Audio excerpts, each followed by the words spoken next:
Hi everyone. उम्मीद करता हूँ आप सभी अच्छे होंगे। देखिए, पिछले क्लास में हम लोगों ने देखा था lecture number first biology for class 9 CBSE। तो देखिए, अगर आप पहला लेक्चर देख चुके हैं तो बेटर है, अन्यथा डिस्क्रिप्शन में फर्स्ट लेक्चर का लिंक दे दिया जाएगा। सेकेंड लेक्चर देखने से पहले आप लोग फर्स्ट लेक्चर को देख लें। देखिए, फर्स्ट लेक्चर में हम लोगों ने इंट्रोडक्शन ऑफ बायोलॉजी देखा था। बायोलॉजी के इंट्रोडक्शन के बारे में अध्ययन किए थे। बायोलॉजी के कितने ब्रांच होते हैं and father of biology and their branches. उसके बाद हम लोगों ने देखा था cell, the basic unit of life. तो देखिए, सेल का टेक्निकल नेम या साइंटिफिक नेम क्या होती है? Cyto. And study of cyto is called cytology. जीव विज्ञान की वह शाखा जिसमें हम कोशिकाओं के बारे में अध्ययन करते हैं उसे क्या बोलेंगे? साइटोलॉजी। उसके बाद हम लोगों ने देखा था discovery of cell. Discovery of cell कौन किए थे सर्वप्रथम? First person who discover the cell is Robert Hooke in 1665, 1665 ईस्वी में। इन्होंने जो कोशिका देखी थी वो कैसी कैसी कोशिका थी? डेड सेल थी, मृत्यु कोशिका थी। इसके बाद Antonie van Leeuwenhoek, the first person who see the living cell. Antonie van Leeuwenhoek ने सर्वप्रथम लिविंग सेल को देखा था, लिविंग सेल की डिस्कवरी की थी।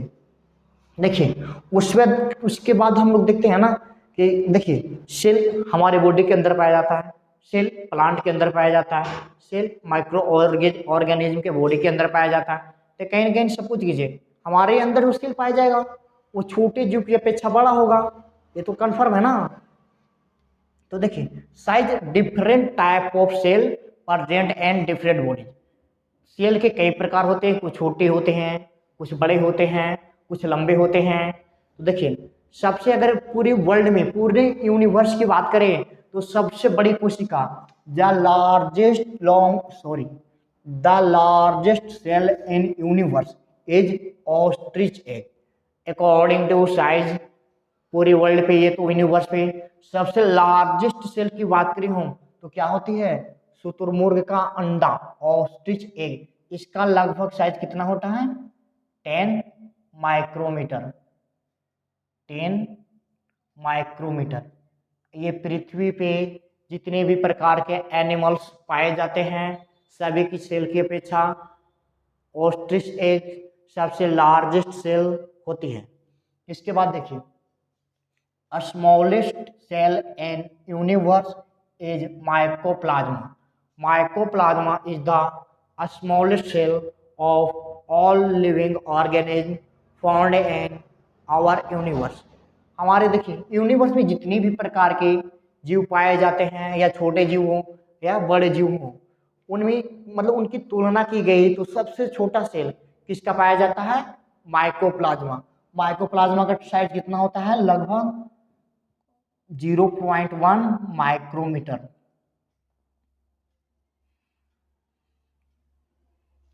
ये हम लोगों ने जो बात की थी ये पूरे यूनिवर्स, पूरे वर्ल्ड की बात कर रहे हैं। जितनी भी पृथ्वी पे जितनी भी प्रकार की प्रजातियां, जितने भी प्रकार के छोटे बड़े जीव पाए जाते हैं सभी की तुलना हम लोगों ने की तो सबसे बड़ा ऑस्ट्रिच एग, शुतुरमुर्ग का अंडा, and smallest mycoplasma. Mycoplasma is the cell of a bacteria. Mycoplasma एक बैक्टीरिया की सेल है जो सबसे छोटी पाई जाती है। इसके बाद देखिए, largest cell in human body is ovum. अब हम लोग बात करते हैं केवल ओनली फॉर ह्यूमन। अगर सब कुछ कीजिए केवल ओनली फॉर ह्यूमन तो ह्यूमन में क्या आते हैं? हम लोग आते हैं। तो ह्यूमन की अगर तुलना करते हैं तो सबसे बड़ी सेल क्या होगी? Largest cell in human body is ovum found in female. इसका हिंदी क्या होते हैं? अंडाणु। And a smallest cell in human is sperm found in male and his Hindi meaning is शुक्राणु। तो देखिए, अगर हम ह्यूमन की बात करते हैं तो सबसे बड़ी कोशिका ओवम एंड सबसे छोटी स्पर्म। अब देखिए बड़ा और छोटा की हम लोग बात करते हैं ना, तो बड़ा दो प्रकार के होते हैं, एक बड़ा जो काफी साइज में बड़ा होता है, और एक बड़ा तो होगा बट अकॉर्डिंग टू लेंथ, लंबाई में वो बड़ा होगा, और एक बड़ा होता है जो कि साइज में बड़ा होता है, जैसे लाल किला। लाल किला बहुत बड़ा है but Qutub Minar is longest. तो हम ऐसा कह सकते हैं ना कि जब भी बड़े की बात करते हैं तो बड़ा दो प्रकार की होती है, एक बड़ा होता है पूरे साइज में बड़ा होगा, और एक ओनली लेंथ में बड़े होंगे। देखिए longest cell in human body is nerve cell. अगर मानव कोशिका की सबसे लॉन्गेस्ट सेल, सबसे लंबी सेल की बात करते हैं तो क्या है, nerve cell found in human brain, जो कहाँ पाया जाता है, ह्यूमन ब्रेन में। इसके बाद देखिए मैक्सिमम सेल डिवीजन। जैसे सेल डिवीजन क्या होती है थोड़ा सा भी समझ लीजिए, हम लोग शॉर्टकट में देखते हैं, विशेष रूप से हम सेल ऑर्गन पढ़ेंगे उस समय देखेंगे सेल डिवीजन क्या होती है, किस तरह से सेल डिवीजन होती है, कहाँ पे सबसे ज्यादा होते हैं, कहाँ पे कम होते हैं, कम क्यों होते हैं, ज्यादा क्यों होते हैं, ये हम लोग देखेंगे नेक्स्ट, लगभग नेक्स्ट क्लास या तो नेक्स्ट लेक्चर या तो आफ्टर डेट। तो देखिए मैक्सिमम सेल डिवीजन, यानी सेल डिवीजन क्या होती है, सेल को रिप्रोडक्शन, सेल को प्रोडक्शन होने की प्रक्रिया। जैसे देखिए कहीं पे एक सेल है, अब एक सेल लेती है तो एक सेल है ना, अब हमारा बॉडी का फॉर्मेशन पहले हम बच्चाते हैं, अब बच्चाते तो हमारी बॉडी में सेल कम थी, बट जब हम बड़े हो गए और जिस तरह से हम लोग बढ़ रहे हैं उस प्रकार से हमारा सेल भी तो बढ़ेगा ना, बिकॉज एक छोटा प्लांट है, एक छोटा प्लांट की अपेक्षा एक बड़े प्लांट में ज्यादा सेल होंगी। उसी तरह देखिए और सेल बढ़ेगा कब, जब ये खुद को रिप्रोड्यूस करेगा, खुद को प्रोडक्शन करेगा तभी तो बढ़ेगा ना। तो देखिए सेल में जो प्रोडक्शन होती है ना वो क्या होती है, डिवीजन फॉर्म है, एक सेल से कितनी होंगी, दो, एंड दो से कितनी होंगी, चार। तो सबसे ज्यादा सेल डिवीजन, सबसे ज्यादा सेल डिवीजन कहाँ पे होती है, maximum cell division is human body, sorry maximum cell division in human body is liver. मानव में सबसे ज्यादा सेल डिवीजन कहाँ पे होती है, लिवर में। And minimum cell division in human body is nerve cell. And सबसे कम सेल डिवीजन कहाँ पे होती है, हमारे ह्यूमन बॉडी के नर्व सेल में। Nerve cell found in human brain, जो कि सबसे लॉन्गेस्ट सेल होती है किसकी, मानव की। एंड सबसे कम सेल डिवीजन कहाँ पे होगी, मिनिमम सेल डिवीजन कहाँ पे होती है, नर्व सेल। अब सोचिए यहाँ पे थोड़ा सा लॉजिक है, if any organ of our body is damage, यदि हमारे शरीर का कोई भी अंग, कोई भी ऑर्गन, कोई भी पार्ट डैमेज हो जाता है, और डैमेज हो जाएगा तो वहाँ के जो सेल होंगे वो डेड हो जाएंगे। सपोज कीजिए ना आज आपको किसी ने डंटे से पिटाई कर दी, अब डंटे से पिटाई कर दी तो आपके जो हैंड के सेल होंगे वो डेड हो जाएंगे। बिकॉज देखिए आपका सपोज कीजिए क्या है, हैंड है, आपके हैंड में यहाँ से एक स्टिक से पिटा गया है, अब आपके हैंड में स्टिक से पिटा गया है तो आपको चोट लगी है, तो वहाँ के जो सेल होंगे जहाँ पे इस स्टिक का ये पड़ा होगा वहाँ के जो सेल होंगे वो डेड हो गए होंगे। मे भी हो सकता है कि और ज़्यादा कस के पीट दिया गया हो कि सेल का टाइप डैमेज, ऑर्गन भी डैमेज हो गया होगा। अब सोचिए ये हमारा जो सेल है यहाँ पर की, यहाँ का जो ऑर्गन है वो डैमेज हो गया, अब कहीं ना कहीं इस डैमेज को रिपेयर तो करना चाहिए ना। तो देखिए इस यहाँ पे चोट लगी है तो यहाँ के जितने भी सेल हैं ये डेड हो जाएंगे, बट इसके आसपास के जो सेल हैं वो तो लिविंग रहेंगे ना, वो तो जीवित रहेंगे ना।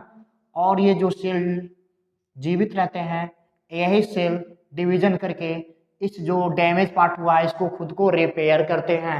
अगर इसमें सेल डिवीजन नहीं होगा तो क्या खुद के रिपेयर कर सकते हैं, नहीं कर सकते हैं। इसलिए अक्सर आप लोग देखते होंगे कि जब किसी की पिटाई होती है तो जिस जिस पार्ट पे, जिस ऑर्गन पे पिटाई होगी वहाँ एक लाल रेड टाइप के निशान बन जाते हैं, और ये जो रेड टाइप का निशान बनता है ऑटोमेटिक 1 से 2 दिन में ठीक हो जाते हैं। बिकॉज यहाँ की जो सेल है वो डेड हो गई है, ये लिविंग सेल नहीं है। अगर ये डेड हो गई है तो लाल दिखाई देते हैं क्योंकि ये मर गए, इसमें किसी तरह का फंक्शन हो ही नहीं रहा है। अब देखिए किसी तरह का फंक्शन नहीं हो रहा है, ये जो अगल बगल के पड़ोसी जो सेल पाए जाते हैं ये सेल डिवीजन करेंगे और इसके स्थान पे, इसके खाली स्थान को ये पूर्ति करेंगे। इस तरह ये खुद को रिपेयर कर लेगा, पहले जैसा फंक्शन करने लगेगा, और यहाँ जो रेड टाइप का निशान बना था वो ऑटोमेटिक धीरे धीरे खत्म हो जाती है, रिमूव हो जाती है। अब देखिए सबसे ज्यादा सेल डिवीजन ह्यूमन बॉडी में कहाँ पे होती है, लिवर। अब सोचिए, इफ लीवर इज डैमेज, यदि आपका लीवर डैमेज हो जाता है, सेल डिवीजन कहाँ ज़्यादा होती है? लीवर में। अगर यहाँ सेल डिवीजन ज़्यादा होती है तो हमारा लीवर डैमेज होगा, तो ये जल्दी ठीक हो जाएगा, बहुत जल्द खुद को रिपेयर कर लेगा, बिकॉज यहाँ पे सबसे ज़्यादा क्या होती है? Cell division. और जहाँ पे जितना ज़्यादा सेल डिवीजन होगी वहाँ पे उतना ही कम समय में वो खुद को रिपेयर कर सकता है, ठीक कर सकता है, पहले जैसा फंक्शन कर सकता है। और सपोज कीजिए जहाँ पे सेल डिवीजन होते ही नहीं, क्या वो अपने डैमेज पार्ट को रिपेयर कर सकता है खुद से? नहीं कर सकता है, बिकॉज वहाँ पे सेल डिवीजन नहीं होती है। और सेल डिवीजन सबसे कम कहाँ पे होती है? नर्व सेल में। Nerve cell found in human brain, nerve cell या तो इसको क्या बोलते हैं? और neuron, neuron is found in human brain. Neuron कहाँ पाया जाता है? मानव के मस्तिष्क में। अब सपोज कीजिए एक तो सबसे लंबा सेल है हमारे बॉडी का, सबसे लॉन्गेस्ट सेल क्या है? Nerve cell. एंड ये ऐसा सेल है जिसमें सबसे कम क्या होती है? Cell division. अगर इसमें सेल डिवीजन कम होती है तो क्या इस अपने डैमेज पार्ट को रिपेयर कर सकता है? नहीं कर सकता है, बिकॉज यहाँ पे सेल डिवीजन नहीं होगी। यहाँ की अगर कोशिका इस तरह से डेड हो जाती है तो क्या यहाँ इस जो डेड हुई है पुनः इसको ये रिपेयर कर पाएगा? नहीं कर पाएगा, क्योंकि अगर इसको रिपेयर करना है तो इसके पास कुछ सेल को बगल से लाना पड़ेगा, बट इसके बगल वाले सेल डिवीजन करेंगे ही नहीं तो देंगे कौन? अगर यहाँ पे सेल डिवीजन हो रहा है तभी तो ये अपना बॉडी इधर दे रहा है ना, अपना पार्ट्स को इधर दे रहा है। अगर यहाँ पे सेल डिवीजन होगा ही नहीं तो क्या देगा? नहीं देगा। इसीलिए अक्सर बोला जाता है कि आप जब भी बाइक को ड्राइव करें तो हेलमेट लगाकर ड्राइव करें, बिकॉज हमारा ब्रेन में लगभग ब्रेन का 90% क्या पाया जाता है? Neuron, nerve cell. अब सोचिए हमारे ब्रेन में कितना 90% क्या है? Nerve cell. किसी कारणवश यदि एक्सीडेंट वगैरह होती है और हमारे अगर हेड में तो ब्रेन में चोट लगती है तो हमारे ब्रेन का जो नर्व सेल है वो किसी कारणवश अगर डैमेज हो गया तो क्या वो नर्व सेल ठीक हो सकते हैं? नहीं, ये खुद को रिपेयर नहीं कर पाएंगे। इसीलिए बोला जाता है कि आप जब भी बाइक को ड्राइव करें तो सेफ्टी के लिए हेलमेट लगाकर चलेंगे। ऐसे भी अक्सर आप सुने होंगे, अगर किसी व्यक्ति के पैर या हाथ टूट जाते हैं, कट जाते हैं, फट जाते हैं तो पुनः डॉक्टरों द्वारा जोड़ लिए जाते हैं। बट अगर किसी व्यक्ति की एक्सीडेंट में सर में चोट लग गया है, ब्रेन में चोट लग गया है तो उनकी तत्काल मृत्यु हो जाती है, बिकॉज ब्रेन में नर्व सेल नहीं पाए जाते हैं। ब्रेन में नर्व सेल पाए जाते हैं एंड नर्व सेल में सेल डिवीजन नहीं होती है। देखिए अगर सपोज कीजिए कम चोट लग रही है तब तो ठीक है, हमारा नर्व सेल अगर डैमेज नहीं हुआ है तब तक आप ठीक हैं। बट अगर नर्व सेल डैमेज हो गया तो फिर आपकी तत्काल मृत्यु भी हो सकती है। देखिए यहाँ तक तो हम लोगों ने केवल सेल के साइज के बारे में बात किया। अब आगे देखते हैं सेल थ्योरी। अब देखिए सेल का डिस्कवरी कौन किए थे? Robert Hooke and Antonie van Leeuwenhoek. देखिए अब इन्होंने बताया था क्या रॉबर्ट हुक ने कि जितने भी प्लांट होते हैं सभी के अंदर सेल पाया जाता है। एंड इसी तरह बताया था कौन? लीवेनहॉफ ने कि जितने भी लिविंग ऑर्गेनिज्म एनिमल्स पाए जाते हैं सभी के अंदर सेल पाए जाते हैं। बट ये तो सेल थ्योरी नहीं हुई ना, ये तो केवल इतना किए कि डिस्कवरी कर दी है। तो कब किए थे?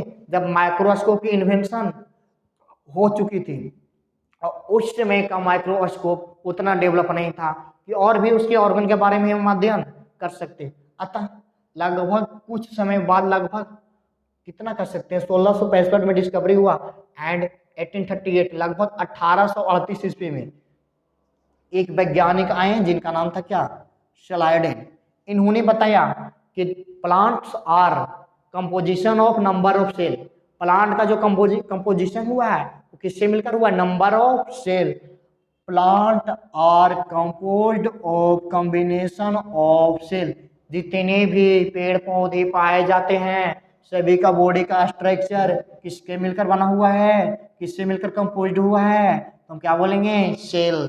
कौन बोले थे? स्लाइडन साहब ने। और कब? 1838 ईस्वी में, लगभग 100 वर्ष बाद एक अलग वैज्ञानिक, इन्होंने सर्वप्रथम किस पे अध्ययन किया था, स्टडी किया था? प्लांट पे। ऐसे भी पिछले क्लास में मैंने बोला था कि एनिमल्स की अपेक्षा प्लांट पे अध्ययन करना कुछ इजी होता है।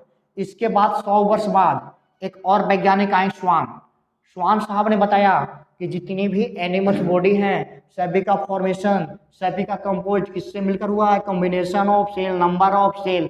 जितनी भी जीवधारियां पाए जाते हैं लिविंग ऑर्गेनिज्म में पाए जाते हैं, सभी का बॉडी का फॉर्मेशन किसके मिलकर हुआ है? सेल। तो हम कर सकते हैं ना कि हमारा जो बॉडी का स्ट्रक्चर कौन डिसाइड करता है? सेल। एंड जितने भी प्लांट है, प्लांट का भी बॉडी का स्ट्रक्चर कौन डिसाइड करेगा? सेल।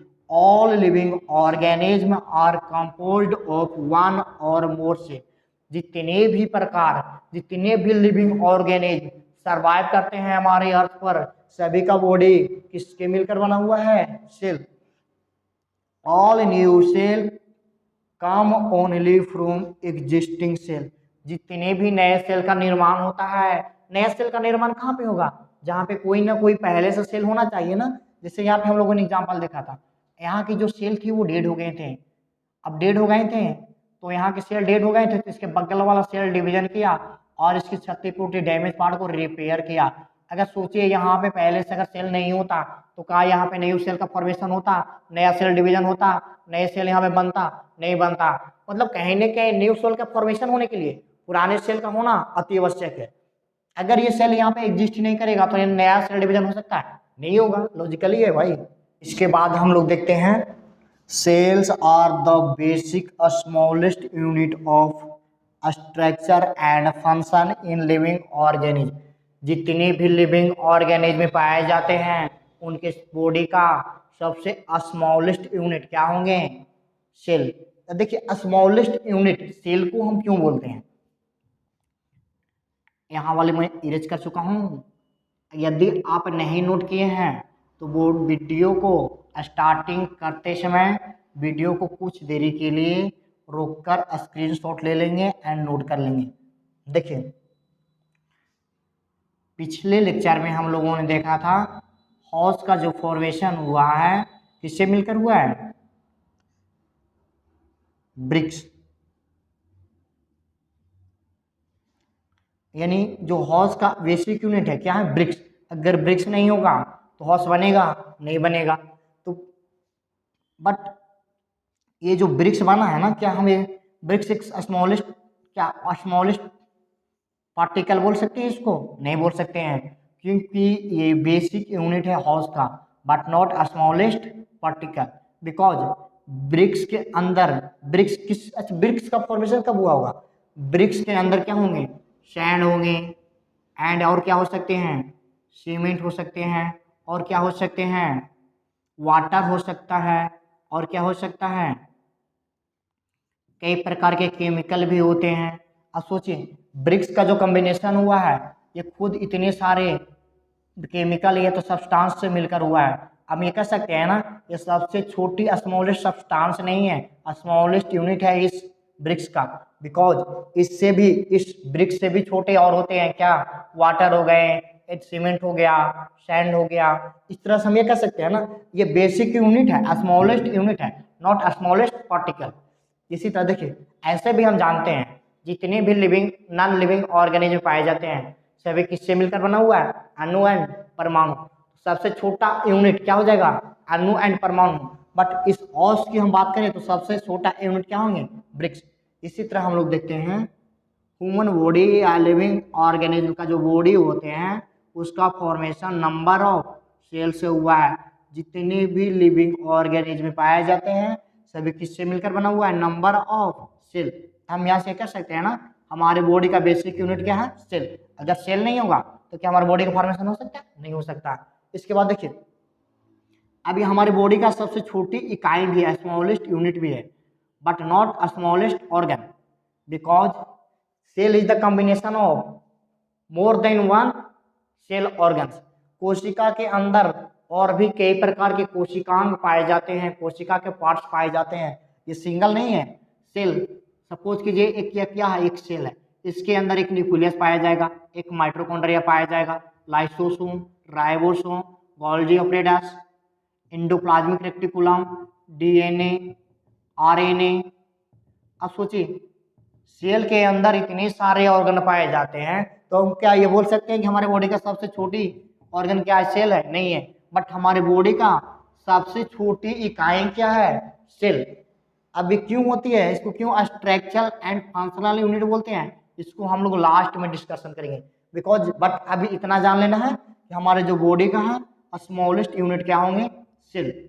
इसके बाद हम लोग देखेंगे अगला लेक्चर, लेक्चर नंबर 3। अब सोचिए हमारा जो सेल है ये एक ऑर्गन का कॉम्बिनेशन नहीं है, इसमें और भी कई प्रकार के ऑर्गन हैं।